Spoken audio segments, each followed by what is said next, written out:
नमस्ते। कभी सोचा है कि हमारी किचन में रखी एक बिल्कुल आम सी चीज सेहत के कितने बड़े बड़े राज छिपाए हो सकती है? जी हाँ, आज हम बात करने वाले हैं कड़ी पत्ते की, जिसे कई लोग मीठी नीम के नाम से भी जानते हैं। हाँ, वही पत्ती जो हमारे खाने में स्वाद और खुशबू का तड़का लगाती है। पारंपरिक ज्ञान की माने तो ये सेहत के लिए भी किसी खजाने से कम नहीं है। तो चलिए, आज इसी जानकारी को आधार बनाकर इसके एक एक दावे को जरा गौर से समझते हैं। तो आगे हम क्या क्या देखने वाले हैं। सबसे पहले तो इस पत्ती को थोड़ा और करीब से जानेंगे। फिर बात होगी ब्लड शुगर और ब्लड प्रेशर पर इसके असर की। त्वचा और खूबसूरती से जुड़े इसके क्या राज हैं वो भी देखेंगे। और हाँ, पाचन और डिटॉक्स के लिए इसके क्या फायदे बताए जाते हैं। और सबसे आखिर में, जो कि बहुत जरूरी है, कि इसे सुरक्षित तरीके से इस्तेमाल कैसे करना है। तो चलिए शुरू करते हैं हमारे पहले पड़ाव से कि ये साधारण सा दिखने वाला कड़ी पत्ता असल में स्वाद से कहीं ज्यादा है। सोचिए जरा, क्या ऐसा हो सकता है कि हमारी सेहत को बेहतर बनाने का एक राज हमारी अपनी किचन में ही हमारा इंतजार कर रहा हो? बस यही एक सवाल है जो हमें कड़ी पत्ते के गुणों को और गहराई से जानने पर मजबूर करता है। तो आखिर ये कड़ी पत्ता है क्या?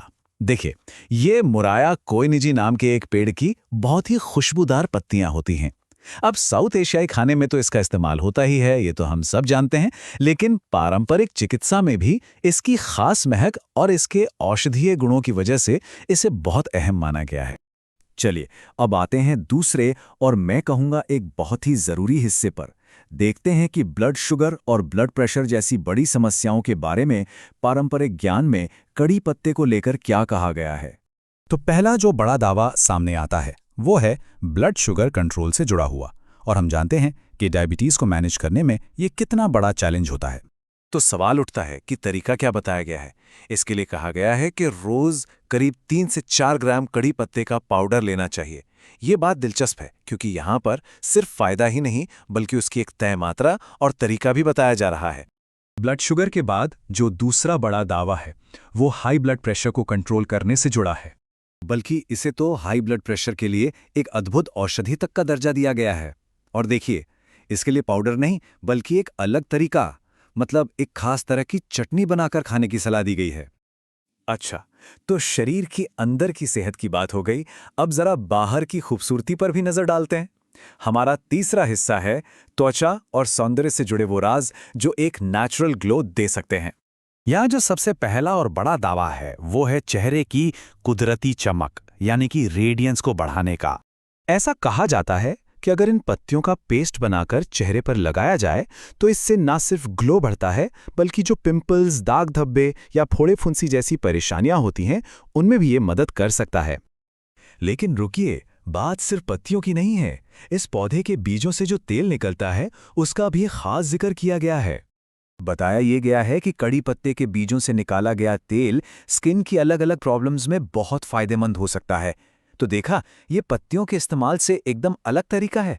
चलिए, अब वापस शरीर के अंदरूनी सिस्टम की तरफ चलते हैं।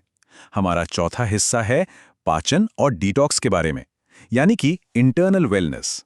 यहां स्क्रीन पर देखिए, 3 बड़े फायदे एक साथ बताए गए हैं। पहला है बेहतर डाइजेशन, दूसरा शरीर में अगर कहीं सूजन है तो उसे कम करने में मदद, और तीसरा है ब्लड प्यूरिफिकेशन, यानी खून को साफ करना।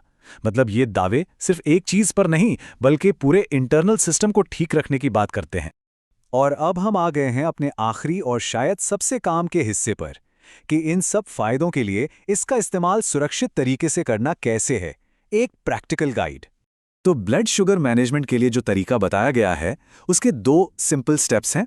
स्टेप 1, सूखी पत्तियों का एक महीन पाउडर बना लीजिए।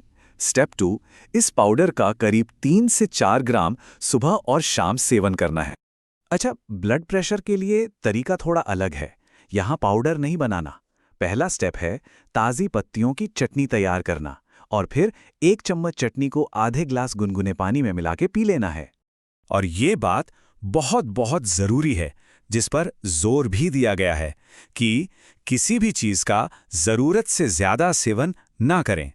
देखिए, किसी भी घरेलू नुस्खे की तरह यहाँ भी मॉडरेशन यानी संयम ही सबसे ज़रूरी है।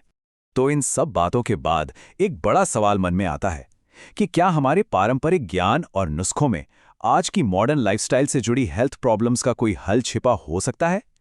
ये एक ऐसी बात है जो हमें प्रकृति और विज्ञान के बीच के कनेक्शन के बारे में सोचने पर मजबूर कर देती है।